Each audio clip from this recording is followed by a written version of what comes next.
ordonné diacre. 2 mois à peine, même pas, avant d'être ordonné prêtre. En fait, depuis que l'ordre du diaconat a été mis en valeur, on comprend que ce n'est pas seulement une étape. C'est bon que dans la communauté, il y en ait qui soient diacres, qui restent diacres. Pourquoi est-ce que le Concile Vatican II a voulu ça? Pourquoi? Et ça me rappelle un épisode qui m'a beaucoup touché de l'ordination diaconale de Monseigneur Roland. C'était dans le diocèse de Versailles, à Poissy, je crois. Et il y avait le curé de sa paroisse, le père Hague, qui au moment de l'ordination dit « Mes frères, est-ce que vous vous êtes déjà posé la question de savoir pourquoi il faut que quelqu'un soit ordonné diacre avant d'être prêtre ?» On a l'impression que c'est un peu automatique. Une fois, j'ai entendu un séminariste qui disait « J'étais séminariste, puis l'étape suivante, c'est diacre, et puis après, je serai ordonné prêtre. » Peut-être qu'il y a pas mal de gens qui pensent ça. Séminariste, c'est une étape. Une fois que quelqu'un est ordonné prêtre, il n'est plus séminariste. Tandis que diacre, il est diacre, il reste diacre. Un évêque, il est diacre. Nous sommes diacres pour toujours. L'Église veut ordonner diacre quelqu'un qui va être prêtre. En fait, quand elle fait cela, elle a quelque chose à faire comprendre à tout le monde. C'est utile que nous y réfléchissions. Pourquoi cela? Eh bien, son curé de l'époque, le père Hague, il a fait cette déclaration lumineuse qui est restée gravée dans ma mémoire et qui est pour moi comme un appel à la conversion tout le temps. On ordonne quelqu'un diacre avant de l'ordonner prêtre parce que ce sont les fondations. Quelqu'un qui veut être prêtre, il faut qu'il sache que d'abord, essentiellement, fondamentalement et jusqu'à son dernier souffle, il doit être un diacre, c'est-à-dire, vous savez ce que veut dire le mot diacre en grec? Un serviteur. Serviteur. Serviteur avec un S majuscule, c'est le plus beau titre de Jésus finalement. Dans la Bible et dans l'Ancien Testament, on l'annonce comme le serviteur souffrant. Et lui-même, rappelez-vous, à ce moment suprême du jeudi saint, il leur a lavé les pieds. Et puis, Pierre n'était pas content du tout. Laver les pieds, c'est le geste d'un esclave, je n'ai pas laver les pieds. Je lui dis, si je ne te lave pas les pieds, tu n'auras pas de part avec moi dans le royaume. Alors Pierre dit, dans ce cas-là aussi, la tête, les mains, tout. Et Jésus après se relève et il leur donne cette explication. Vous m'appelez le Maître et le Seigneur. Vous avez raison, car je le suis. Si moi, le Maître et le Seigneur, je vous ai lavé les pieds, c'est un exemple que je vous ai donné pour que vous fassiez pareil les uns pour les autres. Ah, c'est donc, frères et sœurs, peut-être ça peut renouveler votre prière pour les prêtres. Vous avez ici un curé qui s'appelle le Père Martin Charpentier. Il y en a plusieurs qui sont des prêtres, des curés ici. Qu'est-ce que les chrétiens demandent pour un prêtre? Quelle est la prière que vous faites pour le curé de votre paroisse? Parce que vous ne manquez pas de prier pour lui, assurément. Peut-être que la chose essentielle à demander, c'est cela. Je vais raconter une histoire qui m'a beaucoup touché. Quand je suis venu à Argenteuil de Lyon, donc on est en septembre de 2002, je vais tout de suite, le samedi suivant, dans la paroisse de Pont-en-Velin, où il y a 37 nationalités à la messe, et il y avait 2 enfants du genre 10-11 ans qui étaient indiens, de Pondichéry. Ils étaient là, et alors ils servaient la messe avec ferveur et attention. Et puis à la fin, je dis, vous voulez prier pour moi? Et voilà ce que vous demanderez. Seigneur, nous prions pour notre évêque Philippe, donne-lui toujours un cœur de serviteur. C'est peut-être ça qu'on a demandé essentiellement. Essentiel, voilà. 10 ans plus tard, je les ai retrouvés. L'un d'entre eux était étudiant en musique, étudiant en études supérieures, etc. Il dit, Monseigneur, vous vous rappelez? Je ne me rappelais plus trop. Il me dit, mais si, le premier samedi où vous étiez évêque, vous êtes venu, et vous savez ce que vous nous avez demandé? Je dis, oui, ça je m'en souviens très bien. Et bien on le fait tous les jours. Quelle chance. Frères et sœurs, je vous le dis comme une demande, puisqu'aujourd'hui nous fêtons le 200e anniversaire de l'ordination diaconale du curé d'Ars. On peut dire que celui-là, il a été un serviteur toute sa vie. Extraordinaire. Quel prochain d'ailleurs.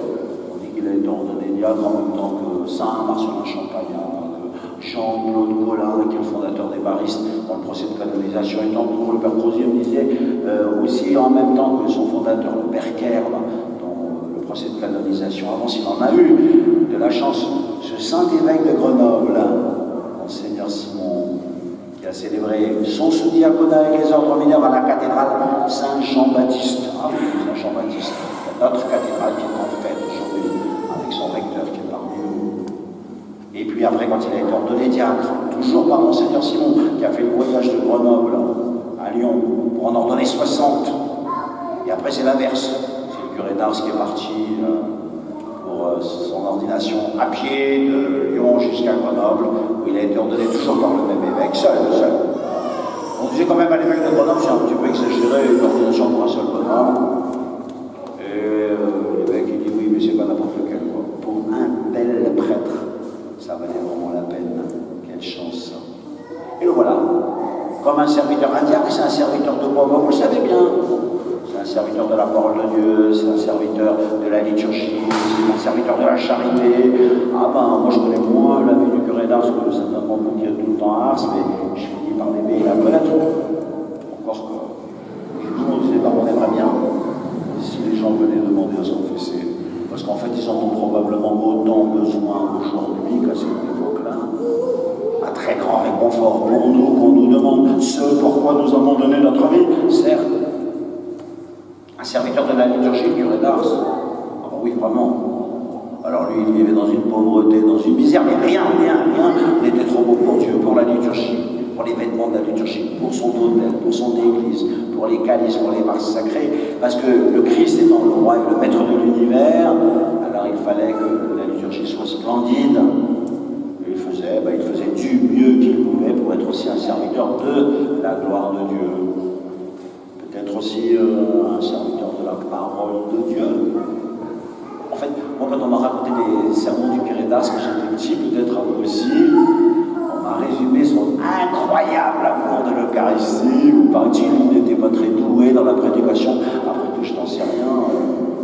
Il paraît qu'il répétait 10 fois dans le sermon, en montrant aux gens le tabernacle, et en leur disant, mais il est là. Il est là. Et avec un ton qui devait être unique, quoi. Et un ton qui vous donnait envie de venir là, devant Jésus Eucharistique, pour l'adorer, pour lui dire merci, pour lui demander tout ce que vous avez à dire. Et combien d'épisodes dans sa vie de curé où il voit quelqu'un qui est en train de prier dans son église, et pour lui une très grande joie, ces échanges avec l'un, avec l'autre. Un homme qui est fasciné, si vous voulez, par cette présence de Jésus dans l'Eucharistie. Et en fait, il sait le dire. Il avait beaucoup de complexes parce qu'il n'était pas très doué pour les études, paraît-il. Bon, c'est sûr.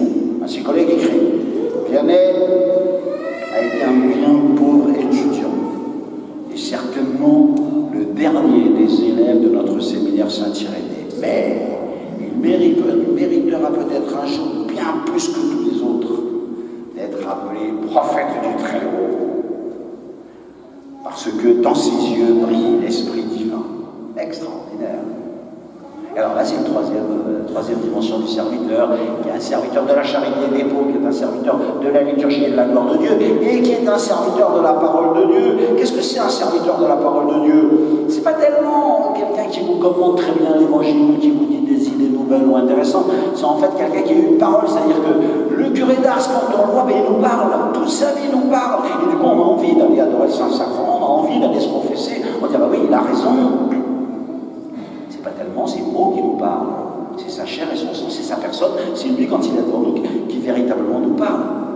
Son même ami, il dit, il me fait penser à Saint Jean-Baptiste. Voilà une chose.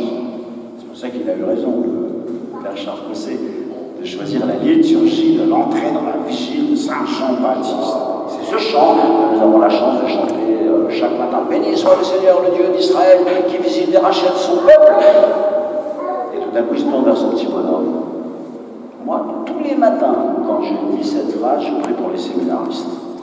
Et toi, petit enfant, tu seras appelé prophète du Très-Haut, tu marcheras devant à la face du Seigneur. Et je le vois, les séminaristes de la diocèse de Lyon, et je dis, avec toi, petit enfant, tu seras appelé prophète du Très-Haut, tu marcheras devant. Et puis, il faudra que tu annonces la rémission des péchés à tout son peuple pour ouvrir les chemins de la paix. 1815, 23 juin 1815. 5 jours avant, il y avait eu la bataille de Waterloo, un désastre dans notre pays. En fait, ils ne le savaient pas encore, ils l'ont appris le lendemain, le 24. Et il y avait un pays bleu pauvre, il était né 3 ans avant la Révolution, il avait vu les prêtres jureurs, et puis les prêtres réfractaires, et puis il avait eu sa première confession en 97 en UHN, et sa première communion en encore plus en cachette. Et il avait eu des persécutions tout le temps, etc. Et puis après un régime qui était monté comme ça, qui s'effondrait lamentablement, et il n'avait pas eu envie de servir dans les armes, etc., etc. Pourquoi je vous dis ça? Parce que souvent j'entends les gens qui disent « Mais vous savez, c'est pas facile d'être témoin du Christ aujourd'hui, de dire notre foi dans un monde qui est athée, dans un monde que ceci, dans un monde que cela. » Oui, à l'époque du curé d'Ars, ça peut être très facile. Non, non. Soyons sérieux, soyons courageux. Ça n'a jamais été facile d'être chrétien. Ça n'a jamais été facile de vivre l'évangile, de témoigner de l'évangile, en être les témoins, alors que nous le vivons si mal. C'est vrai, déjà du tout premier, il s'appelait Saint-Pierre. Il a parlé de l'évangile avec une force et une audace incroyable, et pourtant il avait trahi lamentablement le Seigneur en l'heure décisive, juste avant sa passion. Alors voilà. Je dis ça parce qu'aujourd'hui, ça peut être un grand jour pour nous et pour notre conversion.